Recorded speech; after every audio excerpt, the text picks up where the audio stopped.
Hello अस्सलाम वालेकुम, मेरा नाम फ़हाद है। ये हमारी सेकंड क्लास है। हमारी प्रीवियस क्लास के अंदर हमने डिस्कस किया था what graphic designing is, how it works and why do we need it. और इस क्लास के अंदर हम पढ़ने जा रहे हैं needed skills to be a pro designer. Pro designer होने के लिए हमारे पास क्या क्या स्किल्स होनी चाहिए, इसको मैंने 3 पॉइंट्स में डिवाइड किया है। 3 पॉइंट्स हैं जिसको होना हमारे लिए बहुत ज़रूरी है। अगर हम वो पॉइंट्स नहीं अचीव कर सक रहे और हम लोग वो चीज़ नहीं कर रहे तो भाई सीधी बात है कि आप ग्राफिक डिज़ाइनर बन के कोई ख़ास तीर नहीं मार लेंगे। मार्केट में ऑलरेडी बहुत सारे इस तरह के डिज़ाइनर मौजूद हैं जो ये स्किल्स नहीं रखते और सिर्फ फ़ोटोशॉप इलस्ट्रेटर सीख के आ जाते हैं काम करने के लिए, और फिर उनको प्रॉब्लम हो रही होती है। सेम विद द क्लाइंट को भी वो क्रिएटिव काम नहीं मिल पा रहा होता है। तो ये 3 पॉइंट्स मैंने निकाले हैं जो कि बहुत इंपॉर्टेंट है। ये अगर आपके पास होंगे, अगर आप इस पर अमल करेंगे तो फिर आप एक प्रो डिज़ाइनर कहलाएंगे। सही है। सबसे पहला पॉइंट इसमें आ जाता है क्रिएटिव थिंकिंग।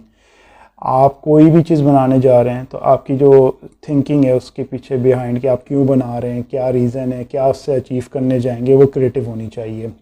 उसको अगर सही इजी अल्फाज में बोलें कि आप अपनी डिज़ाइनिंग नॉलेज बढ़ाते हैं, जितना आप बढ़ा सकते हैं, जितनी आपके माइंड में उसकी लाइब्रेरी बनेगी, जितने आपके माइंड में उसके पास डिज़ाइन से रिलेटेड इंफॉर्मेशन होगी, उतना ही अच्छा आप क्रिएटिव थिंक कर सकते हैं। इसको मज़ीद हम लोग इस पॉइंट में डिवाइड कर सकते हैं कि भाई प्रीवियस यानी कि पास्ट हिस्ट्री क्या रही है डिज़ाइनिंग की। फॉर सपोज़ जैसे कि अगर आप पोस्टर डिज़ाइनिंग कर रहे हैं या आप कार्ड डिज़ाइन कर रहे हैं तो उसकी पास्ट क्या रहा है, तो वो थोड़ा सा आपको हिस्ट्री जाननी चाहिए कि भाई पहले कार्ड कैसे बनते थे, उसमें क्या क्या फ़ॉन्ट्स यूज़ होते थे, किस तरह के कलर कॉम्बिनेशन लोग यूज़ करते थे, कौन से कंट्रास्ट लगते थे। तो इससे क्या होता है कि आपको ये पता चल जाता है कि क्या चीज़ आपने नहीं यूज़ करनी, और अगर यूज़ करनी भी है तो जैसे कोई ट्रेंड है वो अभी भी चला आ रहा है तो वो फिर आप फॉलो करते हैं। अदरवाइज़ फिर आप उसको ऑब्सोलीट करते हैं कि भाई ये ऑलरेडी यूज़ हो चुका है, मार्केट में आ चुका है, अब ये दोबारा नहीं चलेगा। तो आपकी एक पास से रिलेटेड इंफॉर्मेशन आपके पास होती है तो आप उसके लिए आसानी होता है। अब इसका सेकंड पॉइंट आ जाता है कि प्रेजेंट आपको कैसे पता चलेगा कि क्या हो रहा है मार्केट में, किस तरह चीज़ चल रही है। तो वो ये है कि अगर आपने उसी से रिलेटेड अभी इंटरनेट के ऊपर से कोई ई बुक निकाल ली पोस्टर के ऊपर, या लोगो डिज़ाइनिंग अगर ले लें तो लोगो डिज़ाइनिंग किस तरह होती है, आजकल क्या ट्रेंड चल रहा है, उसकी वो ई बुक्स निकाल ली, उसको पढ़ने लगे। अगर सपोज़ करें आपके पास ई बुक पढ़ने का टाइम नहीं है तो उससे रिलेटेड कुछ आपने टिप्स, हाउ इट वर्क्स वगैरह के किस्म के आप जाके ब्लॉग्स पढ़ लें। ब्लॉग्स एक पेज के होते हैं, वो ट्रेंड आजकल जो चल रहा है, जो करंट डिज़ाइनिंग स्किल्स लोग यूज़ कर रहे हैं लोगो बनाने के लिए, वो आप वहाँ से नेट से निकाल के पढ़ सकते हैं। अगर आप ये भी नहीं करना चाह रहे तो सिंपल आप यूट्यूब पे जाएं, डायरेक्टली लिखे कि लोगो डिज़ाइन किस तरह होता है और कौन से लेटेस्ट हैं, क्रिएटिव लोगोस किसको कहते हैं, इस तरह के आपने वहाँ पे जाके सर्चिंग कर लें तो आपको इसी तरह की, जैसे मेरी एक वीडियो है, इस तरह की आपको बहुत सारी वीडियोस मिल जाएंगी। उससे क्या होगा कि आपके पास एक माइंड में लाइब्रेरी होगी, आप उसको देख के लर्न कर सकेंगे कि भाई ये आजकल इस तरह के लोगोस चल रहे हैं इस फील्ड के अंदर, और इससे आपको हेल्प मिलेगी कि जो आप अपने क्लाइंट के लिए बनाने जा रहे हैं। अच्छा, अब आ जाती है फ्यूचरिस्टिक वाली बात कि मतलब आपने पास्ट के बारे में पता कर लिया, प्रेजेंट क्या चल रहा है, अब फ्यूचर किस पे जाएगा। फ्यूचर के लिए सबसे इंपॉर्टेंट चीज़ ये है कि आप अपने लिए कोई इंस्पिरेशन ढूंढें।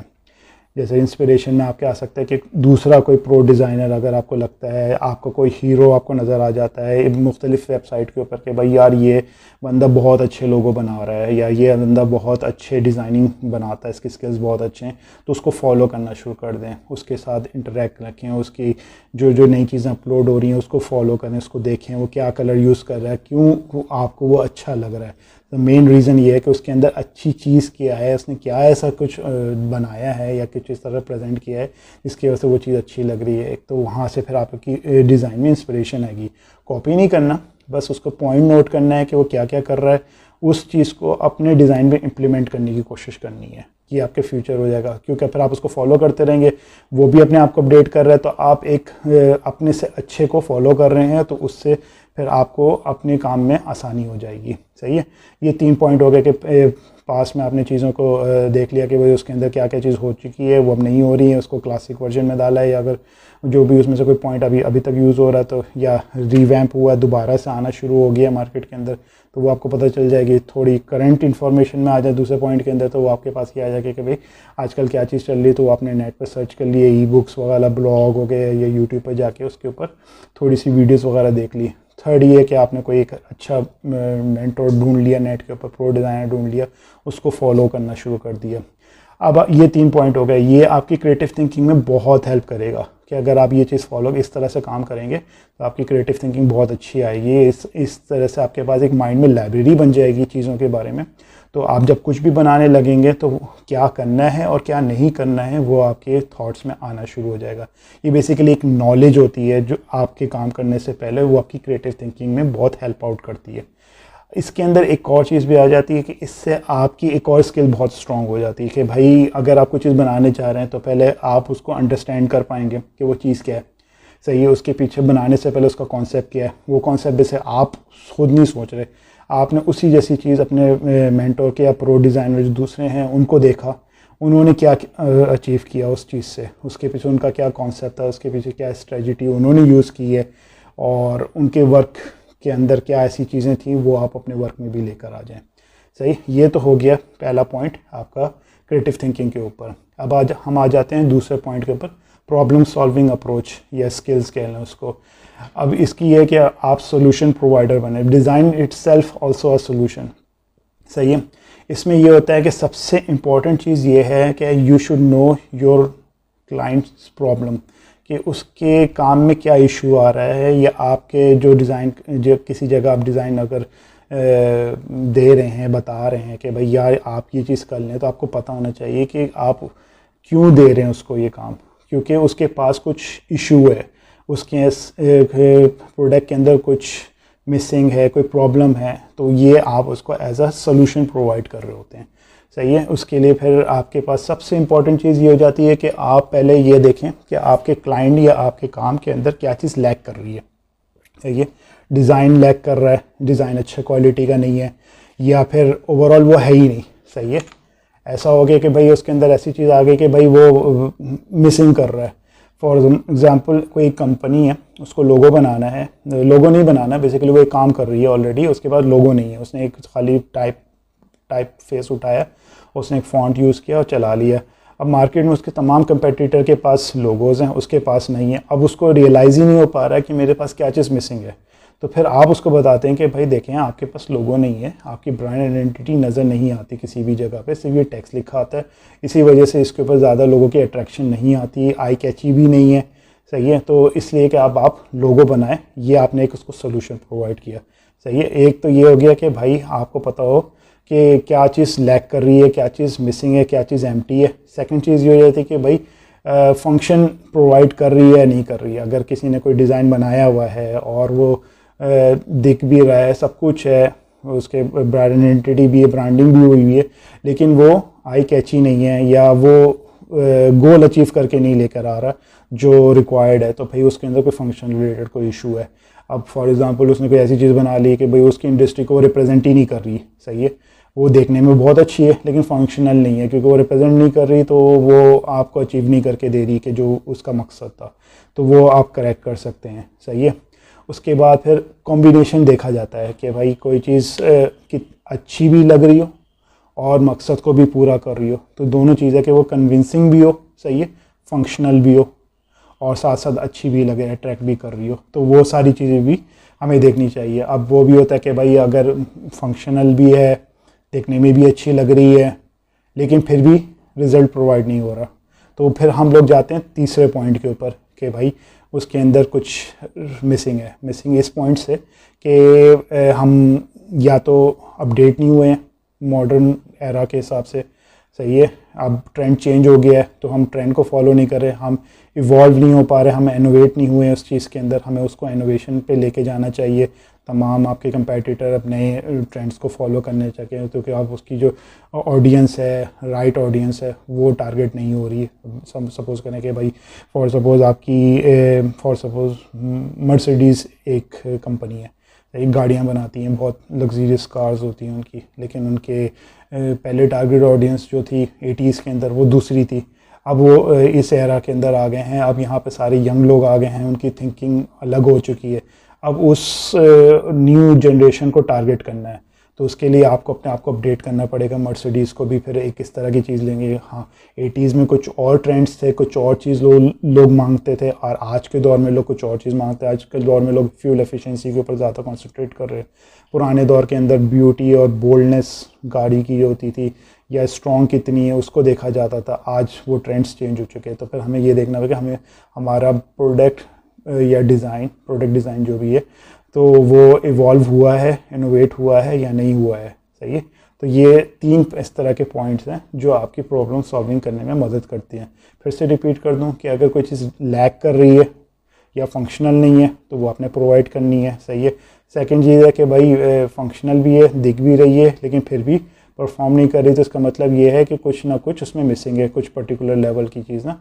तो वो आप उसके जैसे कि अच्छी दिख रही है लेकिन फंक्शनल नहीं है, तो आपने फंक्शनल वाले पार्ट को एडिट किया, या फंक्शनल है लेकिन दिख अच्छी नहीं रही इसलिए वो परफॉर्म नहीं कर पा रही उस तरह से, लोगों की आईज ही नहीं उसके ऊपर टिक पा रही, आई कैची नहीं बन पा रही, तो वो हो गए। अब ये थर्ड पॉइंट आ गया कि भाई फंक्शनल भी है और आई कैची भी है लेकिन फिर भी नहीं रिस्पॉन्स आ रहा, तो पता चलता है कि भाई आप अपडेट नहीं हुए हैं, आप इनोवेट नहीं हुए हैं उस प्रोडक्ट को लेके। तो फिर आप इस दोनों को होने के बाद तीसरा पॉइंट पे आ जाते हैं कि आपको इवॉल्व भी होना पड़ेगा नए लोगों के साथ, न्यू टारगेट ऑडियंस के साथ, कि भाई अब लोगों के पास ट्रेंड ये चल रहा है।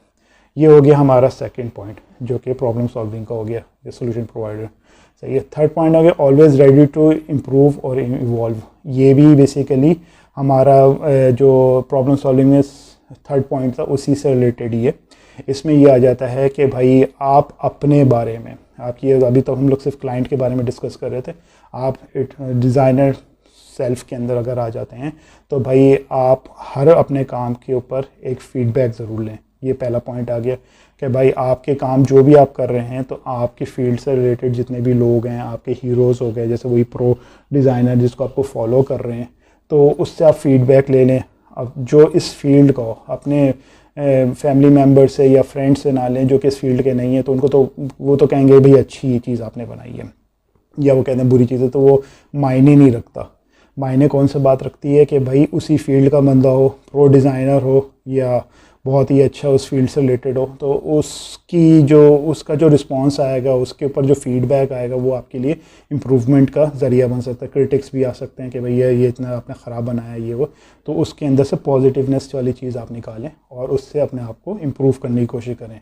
डिज़ाइन को नहीं, अपने आप को, कि भाई आप कुछ चीज़ मिस कर रहे हैं। आपने कुछ जैसे डिज़ाइनिंग के अंदर आपने फ़ॉन्ट बहुत पुराने यूज़ करते आ रहे हैं, लेकिन आपका डिज़ाइन अच्छा लेकिन फ़ॉन्ट्स मैच नहीं कर पा रहा, तो वो आपको कोई प्रो डिज़ाइनर ही आपको बता सकता है, या आपका मेंटर या ट्रेनर आपको ये बात बता सकता है कि भाई आपकी चीज़ इसमें लैग करती है, ये फीडबैक है और आप इस फ़ॉन्ट को चेंज कर लीजिए।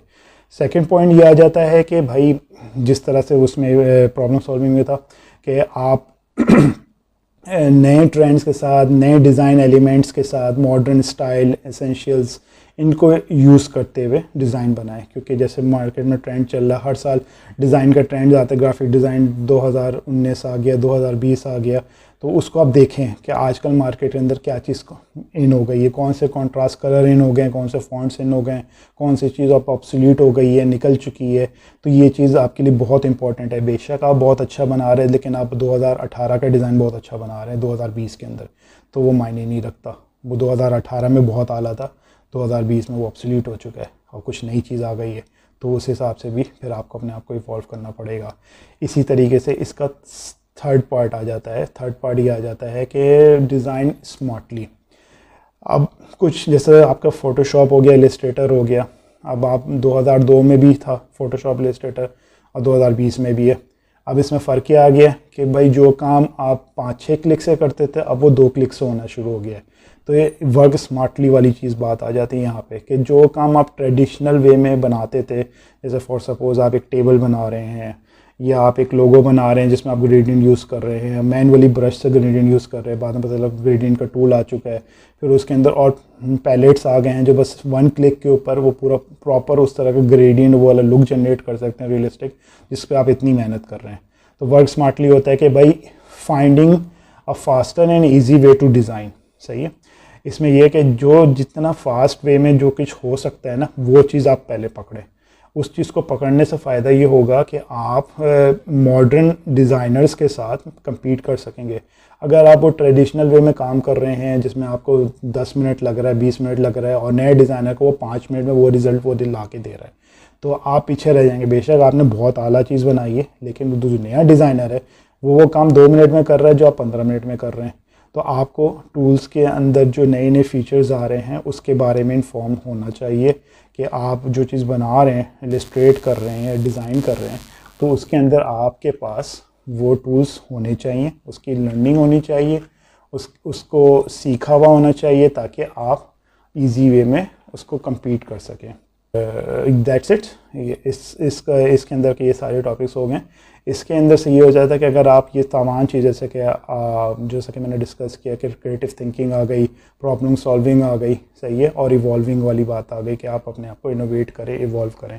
ये 3 पॉइंट अगर आपके स्ट्रॉन्ग हैं, सही है, इस चीज़ के ऊपर आप काम कर रहे हैं, तो आप एक प्रो डिज़ाइनर बन सकते हैं। अगर आप ये नहीं कर रहे तो आप प्रो डिज़ाइनर नहीं बन सकते। ये चीज़ आपके लिए ज़रूरी है। इसको अगर मैं और इजी वर्ड में बोलूँ कि अपने आप को टाइम के साथ अपडेट करना, सही है, और नए ट्रेंड को फॉलो करना, प्रॉब्लम सॉल्विंग स्किल्स अपने अंदर पैदा करना, सही है, और अब पीछे पास की तमाम चीज़ें जो जो डिज़ाइन की हिस्ट्री है, लाइब्रेरी है, वो अपने माइंड में फिट करना कि भाई मैं कुछ बनाने जा रहा हूँ तो मैं बैठ के सोचूँ ना, मेरे पास फ़ौरन से आइडियाज़ आए, फ़ौरन क्लिक हो मेरे माइंड के अंदर, क्योंकि मेरे पास ऑलरेडी मेरे ब्रेन के अंदर वो चीज़ मौजूद है, तो मैं फ़ौरन से क्रिएटिव थिंक कर सकूँगा चीज़ को। प्रॉब्लम सॉल्विंग में मैं फ़ौरन से हाथ मार सकता हूँ कि भाई यहाँ मुझे फ़ौरन से दिख रहा है कि यार यहाँ पे इसने कुछ गड़बड़ की हुई है, इसको यहाँ पे मैं सोल्यूशन प्रोवाइड कर सकता हूँ। थर्ड पॉइंट कि भाई मैं लेटेस्ट चीज़ों को अप्लाई कर रहा हूँ, फास्टेस्ट वे में डिज़ाइन कंप्लीट करके दे सकता हूँ। तो ये 3 पॉइंट अगर आपके अंदर मौजूद हैं, सही है, तो आप एक प्रो डिज़ाइनर बन सकते हैं। अब इस टॉपिक से हट के एक बात करना चाहूँगा मैं कि अगर आप कोई भी कोर्स, बेसिकली आप यहाँ इसीलिए आए हैं कि आप टूल सीख सकें, तो टूल सीखने से पहले आपके अंदर ये स्किल्स होनी चाहिए या इस चीज़ को करने की कैपेबिलिटी होनी चाहिए। अगर आप में ये कैपेबिलिटी नहीं है तो आप जस्ट टूल सीखे तो आप किसी भी प्लेटफॉर्म पे जाके कोई भी टूल सीख सकते हैं, सही है, लेकिन उसकी जो मकसद है कि भाई आप उस टूल को सीख के एक अच्छे डिज़ाइनर बने और अच्छा पैसा कमा सकें, सही। असल मकसद तो यही होता है। कोई भी बंदा कोई भी फील्ड चूज़ करता है तो उसका मकसद होता है कि भाई मुझे वहाँ पे इज़्ज़त मिले, मुझे अच्छा पैसा मिले, मुझे रिस्पेक्ट मिले, तो उसके लिए ये चीज़ें होना बहुत ज़रूरी है। अगर आप प्रो डिज़ाइनिंग के स्किल्स को फॉलो नहीं करेंगे तो फिर फ़ायदा नहीं है, सीधी बात है। मैं आपको ख़ुद बता रहा हूँ कि ये चीज़ अगर आप नहीं करेंगे तो इट्स नॉट गना वर्क, सही है। तो आपके लिए ये सब चीज़ बहुत इंपॉर्टेंट है। क्रिएटिव थिंकिंग तो बहुत इंपॉर्टेंट है, इसलिए बहुत सारी जगह लोग बोलते हैं कि भाई डिज़ाइनर हो तो क्रिएटिव होना चाहिए, क्रिएटिव डिज़ाइनर नहीं है तो हम नहीं इसको हायर कर रहे, क्योंकि नॉर्मल डिज़ाइनर तो आपको 10 मिल जाएंगे, जिसको टूल चलाना आता है उसको बोले भाई लोगो बनाओ, वो कहीं से भी उठाएगा, चिपकाएगा, आपको दे देगा, तो वो क्रिएटिव नहीं होता। उसके पास अगर माइंड में चीज़ है और वो उस चीज़ से सोच के, उसके पास एक्सपीरियंस है, उसके पास हिस्ट्री है डिज़ाइन के बारे में, तो वो कुछ डिफरेंट बना सकता है, ट्रेंड को फॉलो कर रहा है। ये सारी चीज़ें एक प्रो डिज़ाइनर के अंदर ज़रूर होती है, सही है। वो उसको उसका काम बता रहा होता है कि ये इसने पीछे से बहुत मेहनत की है, इसने एक्सपीरियंस हासिल किया है और उसके बाद ही कोई चीज़ प्रोड्यूस करके लेकर आया है। यानी कि इनडायरेक्टली आप ये बोल रहे हैं कि अगर कोई आपसे आपकी डिज़ाइन के बारे में पूछना शुरू कर देगा, भाई इसके ऊपर तुम मुझे 10 मिनट की ब्रीफ दो, तो आप नहीं दे पाओगे, क्योंकि आपको पता ही नहीं होगा। आपने किसी का छापा हुआ है, आपने कॉपी मारी हुई है, आपने जस्ट टूल यूज़ किया और आपने बना दिया। लेकिन अगर आपने उस पर मेहनत की होगी और आपने उसको वाकई में सोच के बनाया होगा, तो आप उसके ऊपर 2-3 चीज़ तो बोल ही सकते हैं कि भाई मैंने ये इस वजह से यूज़ किया है, मैंने फ़ॉन्ट इसलिए यूज़ किया, ये कलर कॉम्बिनेशन मैंने फ़लाने जगह से चूज़ किया था कि भाई ये जस्ट फॉर सपोज़ स्काई और अर्थ का कॉम्बिनेशन है बहुत ज़बरदस्त, तो मैंने ब्लू और ऑरेंज कलर यूज़ किया है लोगों के अंदर, तो ये रिप्रेजेंट करता है दिन और रात को। इस तरह के बहुत सारे टॉपिक्स हैं जिसके ऊपर वो बात कर सकता है अपने लोगों के बात में, उसके पीछे कॉन्सेप्ट क्या है, इसके पीछे स्ट्रेटजी क्या यूज़ की उसने, तो वो सारी चीज़ें वो बात कर सकता है। अगर वो क्रिएटिव नहीं है, सही है, प्रो डिज़ाइनर नहीं है, तो वो नहीं बोल पाएगा बेचारा। वो बिला बोलता रहेगा, 10 चीज़ें बोलेगा, लेकिन सामने वाले को फ़ौरन पता चल जाएगा कि भाई ये फजूल की बातें कर रहा है, इसने कहीं से उठाया है और मुझे चिपका दी है। तो ये ज़रूरी स्किल्स है, सही है। अब हम तीसरी क्लास की तरफ जाएंगे इंशाल्लाह। इसके बाद वाले में हम उसमें फिर भी डिस्कस करेंगे विजुअल कम्युनिकेशन और टाइपोग्राफी। सही है, ये थोड़ा सा विजुअल रिलेटेड होगा। मैं इसको ये वाले कोर्स को आपको थोड़ा सा मॉनिटर के साथ समझाऊंगा। उसमें ज़्यादातर मैं, क्योंकि ये सिर्फ ज़बानी आपको नहीं समझ आएगी जब तक आप विजुअली इसको देखेंगे नहीं, क्योंकि विजुअल से रिलेटेड ही बात है, टाइपोग्राफी से रिलेटेड बात है, तो वो जब तक आप देखेंगे नहीं तो आपको इतना ईजिली समझ नहीं आएगा। तो इंशाल्लाह तीसरी से थर्ड क्लास के अंदर हम लोग विजुअल कम्युनिकेशन और टाइपोग्राफी के ऊपर बात करेंगे। Thank you.